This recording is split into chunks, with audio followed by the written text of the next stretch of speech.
아멘. 여로보암과 이제 르호보암은 이제 이스라엘이 남북으로 갈린 후에 각각 북이스라엘과 남유다의 초대 왕이 되었습니다. 그러나 그들은 하나님의 선한 길로 행한 것이 아니라 하나님이 가증하게 여기는 악한 길로 행함으로 말미암아 결국에는 두 왕이 멸망하게 되고 두 나라도 마지막에는 이제 멸망하게 됩니다. 특히 오늘 본문에는 두 왕의 죽음과 여로보암의 아들 아비야의 죽음을 기록하고 있습니다. 오늘은 특히 아비야의 죽음에 대해서 함께 묵상해 보려고 합니다. 1절에 보면 그때에 여로보암의 아들 아비야가 병든지라라고 기록하고 있습니다. 여기서 그때는 여로보암이 계속 하나님 앞에서 우상을 섬기고 악한 일을 행하고 있을 때를 말합니다. 여로보암에게는 이제 두 아들이 있었는데 그 중에 장자가 아비야입니다.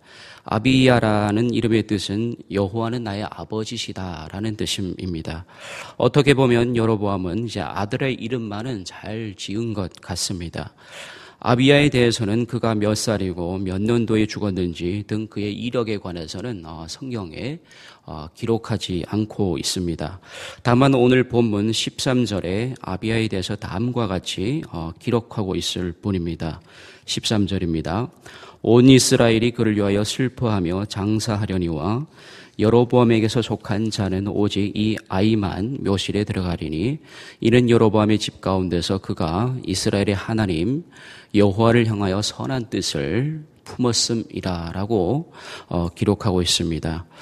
여로보암 왕가의 모든 사람이 행복과 번영을 가져준다는 이제 아세라 우상을 섬길 때에 오직 아비야만은 하나님을 향하여 선한 뜻을 품었다고 13절은 기록하고 있습니다. 그러니까 모두가 하나님을 등지고 우상을 섬기며 악한 길로 행하고 있을 때 오직 한 사람 아비야만은 유일신 여호와 신앙을 지켰다는 거죠. 그런 아비야는 그의 이름대로 그 의미대로 살다가 병으로 불행한 최후를 맞게 됩니다.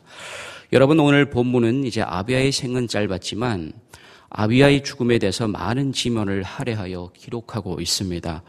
여로보암의 죽음은 단 2절로 기록하고 있는 반면에 아비야의 죽음은 18절을 이제 할애하여 기록하고 있습니다. 그런데 중요한 것은 아비야의 죽음에 대해서 길게 기록하고 있긴 하지만 구절구절 하나님의 분노가 느껴집니다. 이유인즉 여로보암의 악한 행실 때문인 거죠. 여로보암은 하나님이 가증하게 여기는 아세라 우상을 섬기며 온가지 악행을 저질렀을 뿐만 아니라 그의 백성들까지도 함께 우상을 섬기고 또한 악행을 저지르게 합니다. 실제로 성경에는 여로보암이 여호와 보시기에 악한 길로 행하였다라고 21번이나 기록하고 있습니다. 이 정도로 여로보암은 실제로 악의 대명사였습니다. 그래서 오늘 본문 9절과 10절은 이렇게 기록하고 있습니다.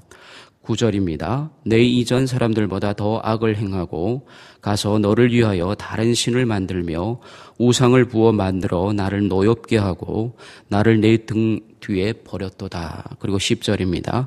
그러므로 내가 여로보암의 집에 재앙을 내려 여로보암에게 속한 산에는 이스라엘 가운데 매인자나 노인자나 다 끊어버리되 거름더미를 쓸어버린 같이 여로보암의 집을 말갛게 쓸어버릴지라 라고 이제 기록하고 있습니다. 그런데 여러분 이쯤 되면 우리는 이렇게 생각할 수가 있습니다. 그렇다면 아비야가 죽은 것이 그 이유가 여로보암의 죄 때문인가라는 이제 질문이 자연적으로 우리의 심령 가운데 드는 거죠. 그러면 혹시 부모인 내가 잘못해서 자녀들에게 이런 문제가 생기는 것은 아닌가라는 이제 생각이 연이어 드는 거죠. 여러분 성경에는 충돌되는 말씀들이 참으로 많습니다. 이를테면 10계명 제2계명은 이렇게 기록하고 있습니다. 너를 위하여 우상을 만들지 말고 또 위로 하늘에 있는 것이나 아래로 땅에 있는 것이나 땅 아래 물속에 있는 것에 어떤 형상도 만들지 말며 그것들에게 절하지 말며 그것들을 섬기지 말라라고 기록하고 있습니다. 그 이유인즉 나 내 하나님 여호와는 질투하는 하나님인즉 나를 미워하는 자의 죄를 갚되 아버지로부터 아들에게로 3, 4대까지 이르게 하거니와 나를 사랑하고 내 계명을 지키는 자에게는 천대까지 은혜를 베푼다라고 이제 기록하고 있습니다. 이 말씀만 볼 때는 이제 아비야의 죽은 분명 그의 아버지 여로보암의 우상 숭배 및 그 악한 행실 때문에 말미암은 것이라고 볼 수가 있습니다. 소위 부모의 죄 때문에 아비야가 그렇게 일찍 운명을 달리했다고 볼 수가 있습니다. 구약 성경을 읽다 보면 우리는 자주 이러한 무시무시한 구절들을 읽게 됩니다. 그래서 늘 마음속에 드는 생각은 내가 잘못을 하면 우리 가족이 혹은 우리 자녀가 불행을 겪게 되지 않을까 라는 인과응보의 생각이 자주 든다는 거죠. 그러므로 여러분 우리는 성경을 읽을 때 성경 66권 중에서 내가 좋아하는 책이나 혹은 내가 좋아하는 구절만 찾아가면서 읽으면 안 된다는 거죠. 왜냐하면 내가 좋아하는 것만 보게 되면 이러한 인과응보의 논리에서 벗어날 수가 없다는 겁니다. 그래서 성경을 잘못 해석하고 잘못 적용하여 나타나는 피해가 참으로 많습니다. 또한 성경을 잘못 해석하고 잘못 인용하여 생긴 이단들은 얼마나 많습니까? 대표적인 이단 중에 하나가 무슨 XX라는 이제 이단이 그렇지 않습니까? 그들의 특징은 한글 개역 성경만을 이제 사용한다는 겁니다. 우리는 이제 한글 개역 개정을 사용하고 있지 않습니까? 그들은 이제 우리가 지금 사용하고 있는 한글 개역 개정 성경 바로 그 이전 성경인 이제 한글 개역 성경을 사용하고 있습니다. 그래서 그들에게 우리가 사용하고 있는 그 개역 개정 성경을 들이대면 그들의 그 논리가 다 이제 무산되는 겁니다. 그래서 그들은 오직 한글 개역 성경만을 이제 사용하게 되는 겁니다. 그러므로 우리가 성경을 읽을 때 개역 개정 성경을 읽는 것도 중요하지만 개역 개정 성경은 이제 번역률이 70%입니다. 하지만 요즘 새 번역 성경이 있지 않습니까? 그 성경은 번역률이 이제 90%나 됩니다. 그래서 우리 두 성경을 함께 병행해서 읽는 것도 좋은 방법이죠. 그러므로 우리가 성경을 읽을 때에 편식해서 읽으면 안 된다는 거죠. 왜냐하면 편식해서 읽게 되면 인과응보의 논리에 벗어나지 못한다는 거죠. 한마디로 기복신앙을 할 수밖에 없다는 겁니다. 예수님이 우리에게 오신 목적 가운데 하나가 뭡니까? 우리를 기복신앙에서 벗어나려고 한 것이죠. 예수님께서 요한복음 9장에서 날 때부터 맹인된 사람에게 무엇이라고 말씀했습니까? 제자들이 맹인을 가운데 놓고 이 사람이 맹인된 것이 누구의 죄 때문입니까? 라고 묻습니다. 그러면서 부모의 죄 때문입니까? 라고 다시 질문합니다. 그러자 예수님이 무엇이라고 대답하십니까? 이제 문제를 보는 관점부터 다른 거죠. 제자들은 어떻게 보면 인과응보의 관점에서 바라보았던 것이죠. 그래서 이 사람이 맹인이 되었다고 보는 거죠. 그런데 예수님은 부모의 죄 때문이 아니라 맹인에게서 하나님이 하실 일들을 나타내고자 하려 함이라라고 이제 말씀하고 있습니다. 하나님이 하실 일이 무엇입니까? 이제 요한복음 9장에서 맹인은 어둠을 이제 상징하고 있습니다. 따라서 어두운 세상에 오직 예수님만이 참 빛이다라는 것을 이제 하나님께서 나타내시려고 그 장면을 보여주었다는 겁니다. 그래서 어둠인 인간이 오직 참 빛인 예수님께, 즉 십자가 앞으로 나아가야 이제 살 수 있다는 것을 요한복음 9장은 우리에게 말해주고 있다는 겁니다. 그래서 요한복음 1장 5절은 이렇게 기록하고 있습니다. 빛이 어둠에 빛이 돼 어둠이 깨닫지 못하더라 라고 기록하고 있습니다. 여러분, 그래서 오늘 우리는 이제 아비야의 죽음이 단순히 부모의 악한 행위 때문이 아니라 악한 행위 때문이 아님을 이제 우리가 기억하고, 혹시 부모인 내가 잘못해서 우리 가족이 또는 우리 자녀가 잘못되는 것은 아닌가라는 생각을 버려야 한다는 것이죠. 그렇다면 우리는 이 문제를 어떻게 이해해야 할까요? 오늘 9절에서 하나님은 나를 노엽게 하고 나를 내 등 뒤에 버렸다라고 이제 말씀하고 계십니다. 여러분은 무슨 의미일까요? 한마디로 우리 인생에 하나님이 있느냐, 하나님이 없느냐라는 의미인 거죠. 다른 말로 하나님과의 관계가 절대 우선인데 매일매일 하나님과의 그 관계 속에 살아가는가라는 것이죠.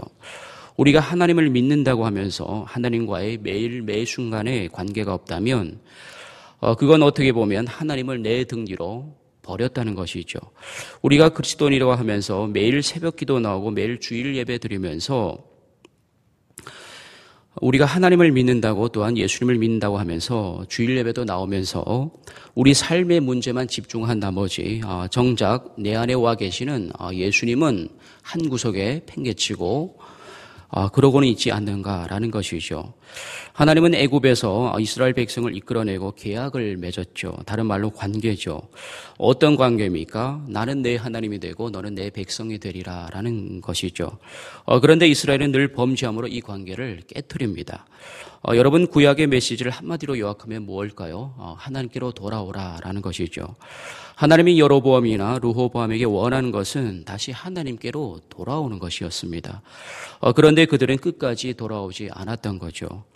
여러분 하나님이 원하시는 것은 나는 내 하나님이 되고 너는 내 백성이 되리라는 그 언약이지 내가 잘못했으니까 너는 마땅히 벌을 받아야 해라는 것이 아니라는 겁니다. 물론 우리가 잘못했을 때 우리가 뉘우치고 회개하기를 원하므로 때론 채찍을 들기도 합니다. 하지만 그것은 사랑하기 때문에 그런 거죠. 여러분 하나님의 진짜 저주는 그냥 내버려 두는 겁니다. 아예 관여를 하지 않는 겁니다. 채찍이 있다는 것은 그만큼 하나님께서 우리를 사랑하고 있다는 증거인 거죠. 따라서 우리는 아비아의 죽음을 인과응보의 관점이 아니라 하나님과의 언약의 관점에서 바라보아야 한다는 거죠. 그렇다면 아비아의 죽음을 통해서 우리가 깨달아야 할 것은 무엇입니까? 우리가 그동안 우리의 삶이 바쁘다고 우리 등 뒤에 내버린 하나님을, 즉 다시 말해서 우리가 마음 한구석에 내팽개친 예수님을 다시 우리 심령 가운데 모시고 그분과 얼마만큼이나 날마다 매 순간마다 친밀한 교제를 나누고 있느냐라는 것이죠. 새벽 기도 나와서는 과장님이 사장님에게 업무 보고하듯이 그냥 후루룩 우리의 기도 제목을 보고하는 그런 것이 아니라 정작 예수님이 원하는 그 친밀함, 그 관계에 우리가 과연 있는가라는 것이죠. 우리 삶의 진정한 의미는 기도를 했다가 아니라 또한 기도 응답을 받았다가 아니라 얼마만큼이나 내 마음 중심에 계시는 예수님과 친밀한 교제를 가졌느냐라는 것이죠.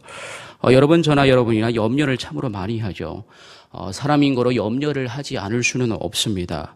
그런데 문제는 사람들은 염려를 할 때에 늘 자기 혼자만 스스로만 한다는 것이죠. 이걸 어떻게 해야지 저걸 어떻게 해야 하지 라면서 늘 염려를 스스로 자기 혼자만 한다는 겁니다. 그럴 때 한 가지 팁이 있습니다. 그 염려 앞에 단어 하나만 붙이면 됩니다. 즉 예수님이라는 단어입니다. 그러면 이렇게 되는 거죠. 이걸 어떻게 해야 하나라고 나 스스로 염려를 하다가 앞에 예수님이라는 단어 하나 붙이면 예수님 이걸 어떻게 해야 되죠? 라고 기도가 된다는 것이죠. 그러면 예수님과의 친밀한 교제가 시작된다는 겁니다. 그리고 그 뒤에 예수님의 이름으로 기도합니다. 라고 아멘. 이 단어만 붙이면 기도가 되는 것이죠. 그냥 보고식 기도가 아니라 교제식 기도가 된다는 겁니다. 그렇습니다. 사랑하는 성도 여러분, 내 마음 한구석에 예수님을 팽개치지 마시고 그분과 끊임없이 교제를 나누시기 바랍니다. 또한 늘 나 혼자 고민하거나 염려하지 마시고 그 고민이나 염려를 예수님 그 염려 앞에 예수님이라는 단어 하나 붙여서 예수님 이걸 어떻게 하죠? 라는 기도로 승화시키기 바랍니다. 그럴 때 우리 주님께서 우리의 모든 고통과 염려를 다 해결해 주실 것입니다. 오늘도 예수님을 내 마음 한구석에 팽개치지 마시고 또한 내 등 뒤에 버려두지 마시고 다시 마음 중심으로 모시고 그분과 깊은 교제를 나누며 동행하는 저와 여러분 되기를 간절히 축원드립니다.